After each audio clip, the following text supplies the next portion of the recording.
जिंदगी के साथ भी, जिंदगी के बाद भी। जी हाँ साथियों, यह कथन बिल्कुल सही सिद्ध होता है। हम जीते जी तो दूसरों की सहायता करते ही हैं, लेकिन क्या आप जानते हैं हम मरणोपरांत भी लोगों की मदद कर सकते हैं, कि उनको जीवन दान दे सकते हैं। आप कहेंगे वो कैसे? तो जवाब है अंगदान करके।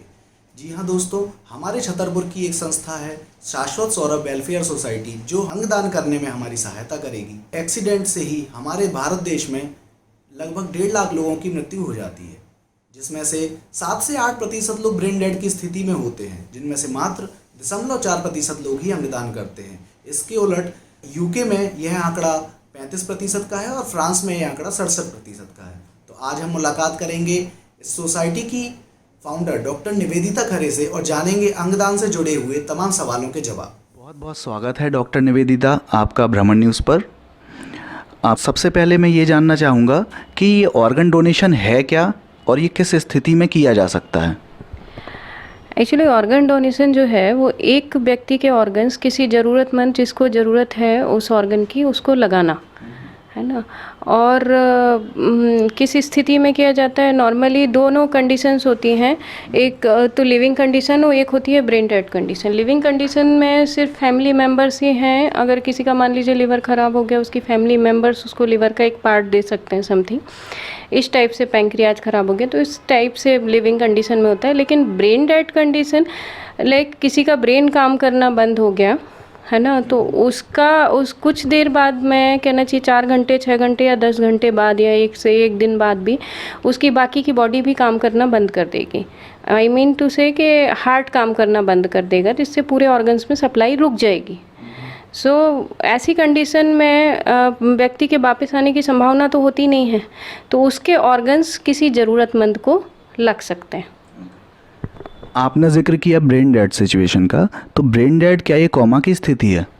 नहीं, कोमा और ब्रेन डेड दोनों चीज़ें अलग हैं, दोनों अलग कंडीशंस हैं। कोमा जो होती है एक अनकॉन्शियसनेस की स्टेज है, बेहोशी है एक प्रकार की, उसमें पेशेंट के वापस आने के चांसेस होते हैं।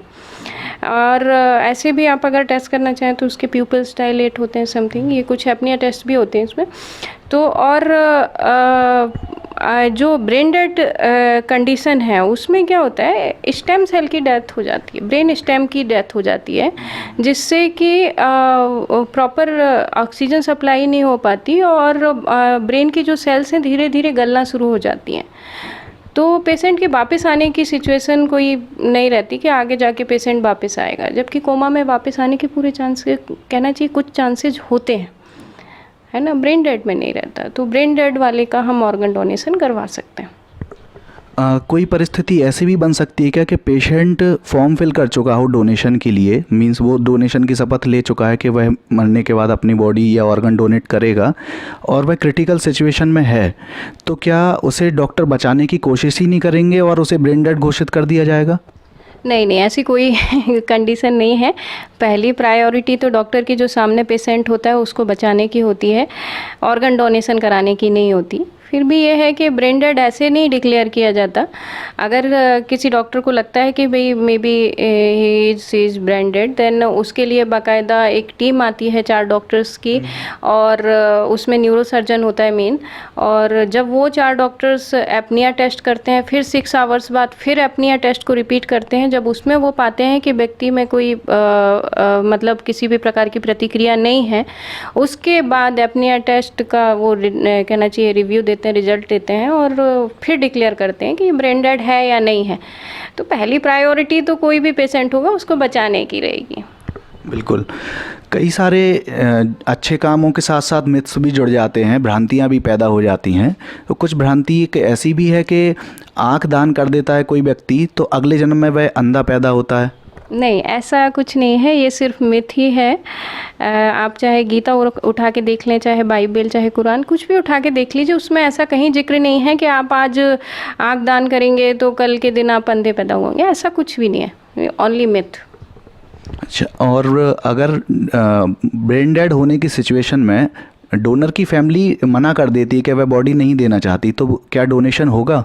नहीं, अगर फैमिली, अगर मान लीजिए किसी ने फॉर्म फिल किया हुआ है लिविंग कंडीशन में, उसके ब्रेन डेड होने के बाद में फैमिली से कंसेंट बहुत ज़रूरी होती है।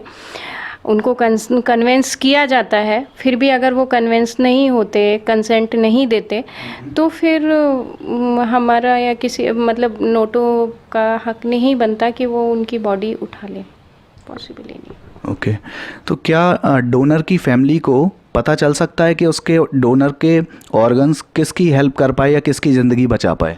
नहीं, ये कुछ प्राइवेसी पॉलिसीज़ रहती हैं जिसमें ना तो डोनर की फैमिली को पता होता है कि उसके फैमिली मेम्बर के ऑर्गन्स किसको लगे हैं, और ना ही रिसिपिएंट को पता होता है या उसकी फैमिली को या आसपास वालों को कि किसके ऑर्गन उसको लगे हैं।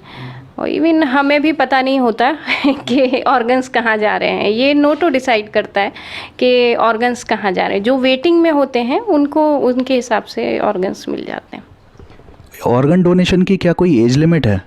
नहीं, ऐसी कोई एज लिमिट नहीं है। देखिए 80 साल का 90 साल का बूढ़ा इंसान भी कर सकता है डोनेशन, और एक 2 साल के बच्चे का भी डोनेशन हो सकता है अगर ब्रेन डेड है। और इवन हमारे पुराने रिकॉर्ड्स में आप देखेंगे तो उसमें है कि 14 महीने के बच्चे का ऑर्गन्स निकाल के और 2 लोगों की 3 लोगों की जान बचाई जा सके। इस टाइप से आप न्यूज़ देख सकते हैं।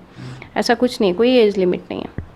एक व्यक्ति अपनी ऑर्गन डोनेशन करके कितनी ज़िंदगियां बचा सकता है?